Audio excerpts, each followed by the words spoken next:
We all admire the spontaneity and boundless energy of young children, but those characteristics are also the same ones that get them into trouble. Kids need some form of discipline to stay safe and under control. The question is, what's the right way to manage a child and what's the wrong way? This show is all about the basics of good child management and the right way to stay in charge.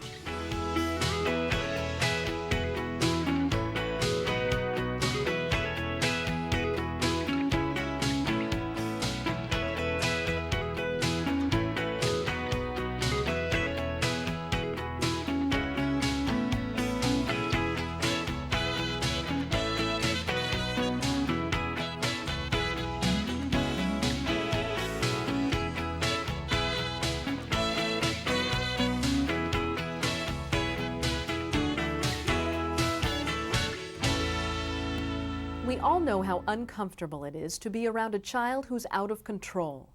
The messes, screaming, and tantrums would frustrate anyone.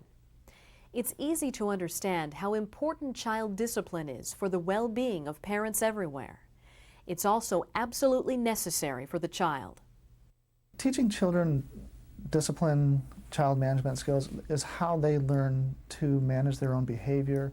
It's how they develop a sense of their own morality, and it's also important because it helps them to have a sense of trust and security in their environment.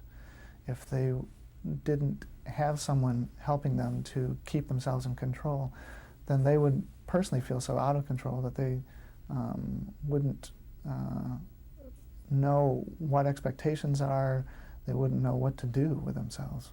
Some parents don't want to discipline their children because they don't want to look like the bad guy or upset their kids. But if parents don't discipline their children, it's going to hurt them even more in the long run. Well, in later years it can show up in delinquent kinds of behaviors, in aggressive kinds of behaviors,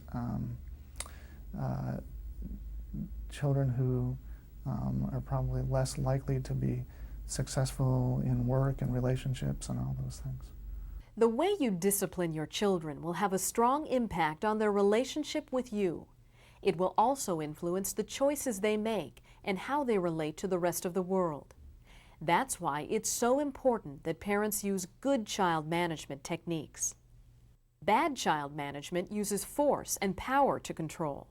It creates anger and resentment and invites more conflict. It destroys self-esteem and creates a rift between children and their parents.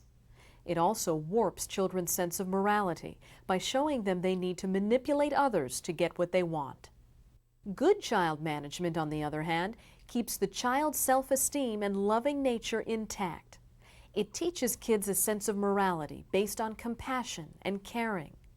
It helps them develop understanding and their own inner self-discipline. It is not judgmental or confusing. Good child management is helping a child feel good about who they are, helping them feel success, helping them feel comfortable in different social situations or any kind of situation that they encounter in their life. Positive child management means that you are proactively helping that child develop a success strategy to operate in a number of different settings in their lifetime. Parents should have realistic expectations of their children's capabilities.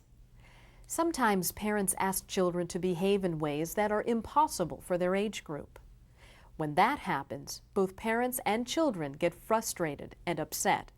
They will want to touch things, check things out, wander around. Their attention span will be very, very short. And if you understand that going in, that it will help. Before demanding something of your child, always ask yourself if what you're asking for is realistic. The second guideline is also extremely important. Set stable limits and rules and stick to them. Always make it very clear to your children what you expect. Set rules that are clear and simple enough for them to understand. Children who live in an environment where they don't have stable rules become very confused about what's expected of them. They don't know what they're supposed to do, what they're not supposed to do. If the rules are always changing, then they get further confused. They may become angry. They may show that anger toward parents. Sticking to your rules makes children feel stable and secure. It also teaches them that you are dependable and trustworthy. Once in a while, you may have to bend or change the rules for the greater good. When that happens, explain it carefully to your child. The third basic guideline is to always keep in mind that kids learn by example, and you are one of their most influential figures. They will imitate the way you react towards people and situations. The fourth guideline is to always let your kids know that you love them no matter what. This teaches your child love, trust, and security. I think it's very important to let the children know that you love them unconditionally and reassure them that even though they've done something that's not appropriate, you still love them no matter what they do.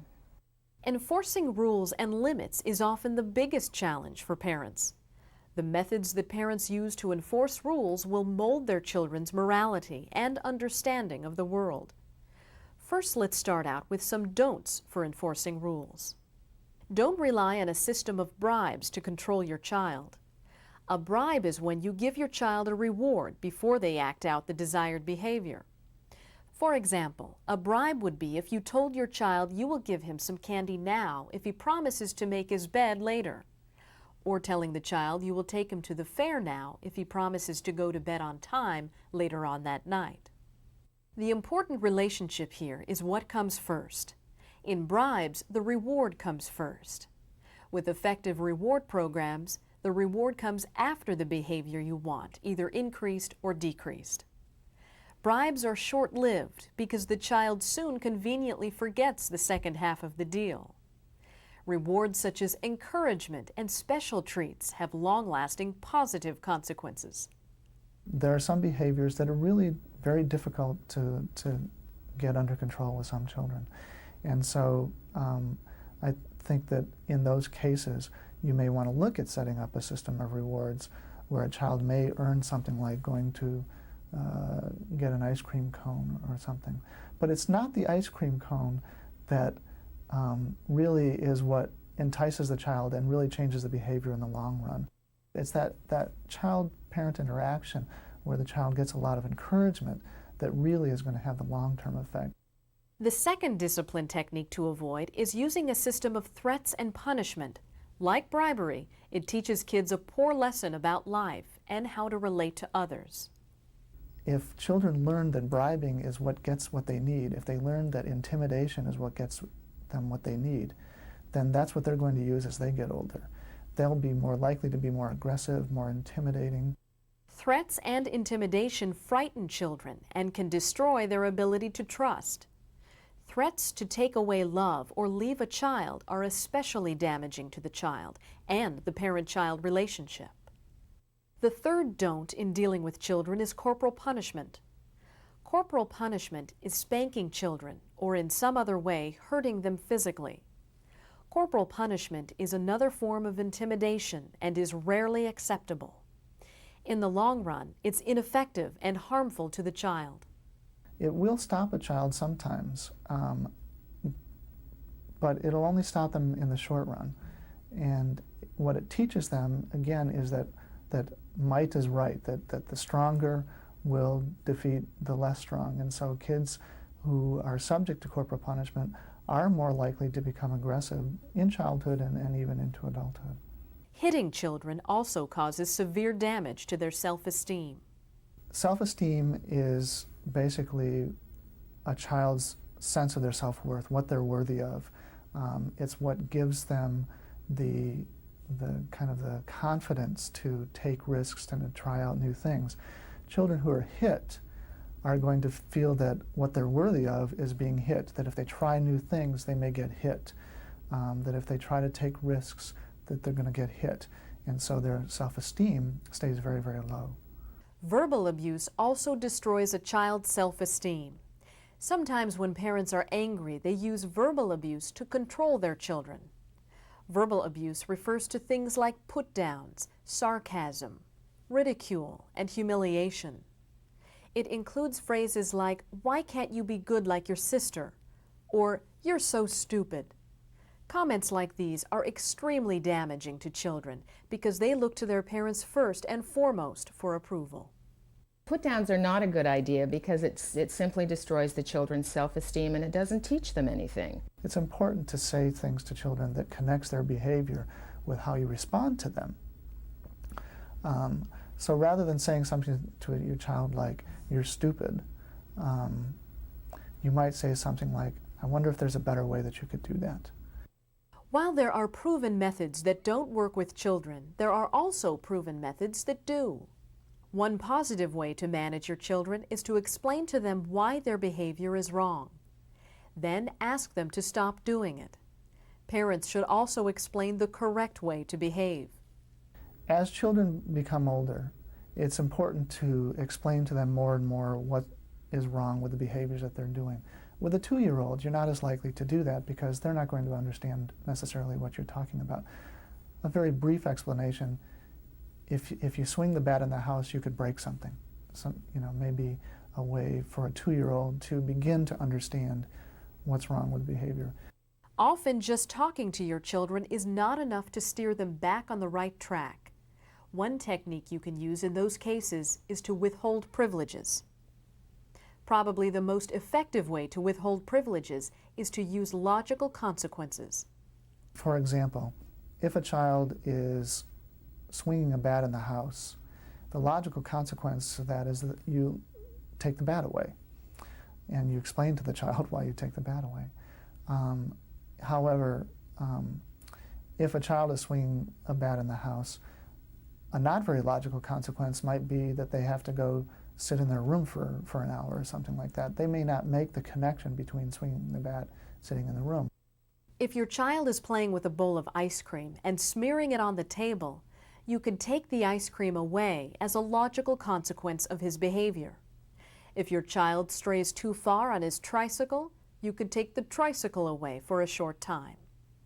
Another example might be if your child insists on coming to dinner late, the child would have to miss dessert for that meal.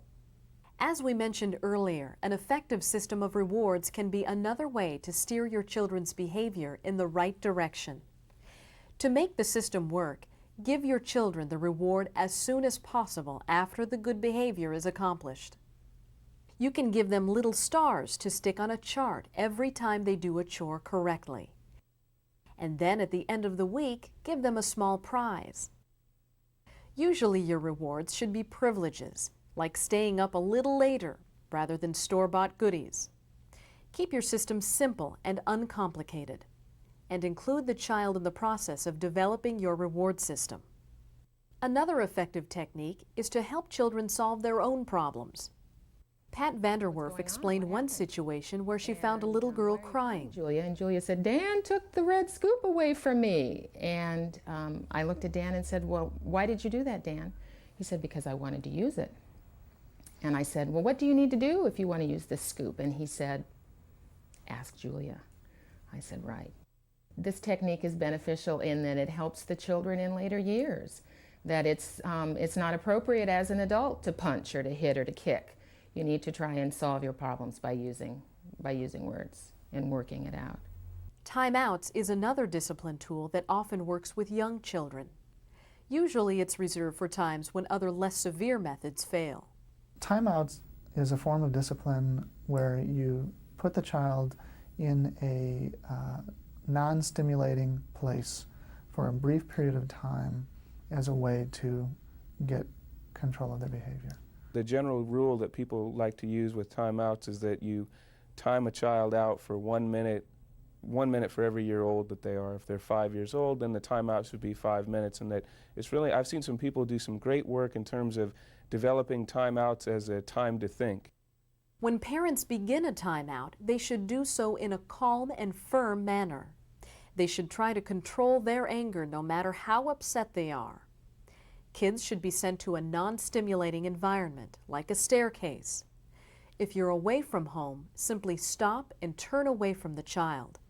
Then when the timeout period is over, end it and move on. It's important that parents don't hold a grudge or keep that anger after the timeout, because the children won't understand what's going on. I've done my timeout, I've done as you told me to do, and now it's over, and now you're still mad at me, and I don't know what to do to get you to come back and love me again. Another discipline tool you can use is distraction. Unlike the other tools we've talked about so far, distraction does not necessarily teach a lesson. However, it does allow you to stop the child's unwanted behavior, encourage an appropriate behavior, and avoid an unnecessary conflict. For example, young children, 2, 3-year-olds, whatever, love to scream. And so you can get into a battle with a child around that, or you can just simply say something like, "Screaming really hurts my ears. I wonder if there's something else we can do with your voice. Maybe we could sing a song." And then you might start into a song and just get them started into singing a song. The way you discipline your children will mold their personality and their relationship with you. You don't have to be a perfect parent to be a good parent, or even a great one. Just do your best to practice good child management techniques. They'll help you develop patterns that will produce trust and self-esteem in your child. They'll also help you build a lasting, loving relationship based on mutual affection and respect.